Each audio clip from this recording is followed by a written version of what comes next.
अगर तुम बहुत कम काम करने के बाद भी फटीग फील करती हो, या फिर तुम्हारी बॉडी वीक रहती है, या फिर तुम्हारा स्टेमिना कम रहता है, तो ज़रूरी नहीं है कि दिक्कत सिर्फ तुम्हारी लाइफस्टाइल में होती है। यार हाई चांसेस कि तुम्हारी बॉडी में भी वो सुपर विटामिन लैक कर रहा होगा, and that super vitamin is vitamin D, जिसमें वर्ल्ड की 50% से भी ज़्यादा पॉपुलेशन डेफिशिएंट है। अब इसको एक सुपर न्यूट्रिशन या सुपर विटामिन क्यों कहते हैं वो तो मैं वीडियो में आगे बताऊंगा, बट उससे पहले इसके बारे में थोड़ा और डीप में जान लो। विटामिन डी के 5 फॉर्म्स होते हैं, विटामिन D1 से लेकर D5। उसमें से भी जो सबसे रिलेवेंट होते हैं वो होते हैं विटामिन D3 और D2। उन दोनों में से भी अगर ह्यूमन बॉडी पे देखा जाए तो सबसे ज़्यादा इम्पैक्ट पड़ता है विटामिन D3 का। तो बाकी चारों पे फोकस करने की ज़रूरत नहीं है, तुमको मेन फोकस करना है विटामिन D3 पे, क्योंकि हमारी बॉडी तब प्रोड्यूस करती है जब हम सनलाइट एक्सपोजर में होता है। अब मैं तुमको इतना डिटेल में इसलिए बता रहा हूँ क्योंकि इतने वेराइटी ऑफ न्यूट्रिशन है तो कन्फ्यूजन ज़्यादा रहता है कि किस किस का इंटेक पूरा करना है। तो when it comes to vitamin D, all you need to focus is vitamin D3। Now let's discuss the benefits of vitamin D.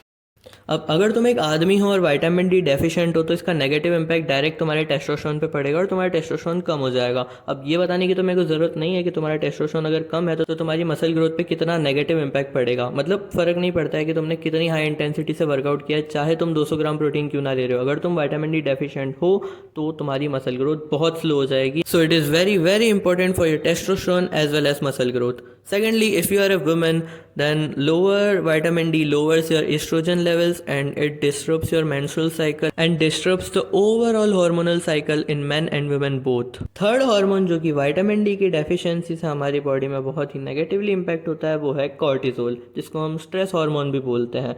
Vitamin D की डेफिशिएंसी से कॉर्टिसोल हार्मोन बढ़ जाता है और उसकी वजह से हमें स्ट्रेस और एंग्जाइटी के होने के चांसेस बढ़ जाते हैं और थकावट भी ज़्यादा होती है, जो कि मैंने वीडियो के स्टार्टिंग में बोला था। एक और हार्मोन जो कि विटामिन डी की डेफिशिएंसी से बहुत ही नेगेटिवली इम्पैक्ट होता है वो है ग्रोथ हार्मोन। तो अगर तुम एक विटामिन डी डेफिशिएंट हो तो हाइट बढ़ाने का सपना तो भाई भूल ही जाओ, क्योंकि ये हमारे ग्रोथ हार्मोन प्रोडक्शन को कम करता है। तो अभी जाओ जाके सनलाइट लो और अपने विटामिन डी की रिक्वायरमेंट को पूरा करो। ये तो थे कुछ हार्मोनल चेंजेस जो कि विटामिन डी की डेफिशिएंसी से हमें देखने को मिलता है। अब इसके अलावा कुछ बेनिफिट्स हैं, उनमें पहला है कि stronger bones and teeth. Vitamin D help करता है हमारी बॉडी में कैल्शियम एब्सॉर्ब करने में, जो कि रिक्वायर्ड होता है हमारी स्ट्रॉन्गर बोन्स और टीथ के लिए। तो अगर हमारी बॉडी में कैल्शियम एब्सॉर्ब होता रहेगा तो हमारे बोन्स और टीथ स्ट्रॉन्गर बने रहेंगे। Another benefit is improved heart health. Vitamin D से हमारे बॉडी का ब्लड प्रेशर कम हो जाता है, जिससे कि हार्ट डिजीज़ के रिस्क भी कम हो जाते हैं।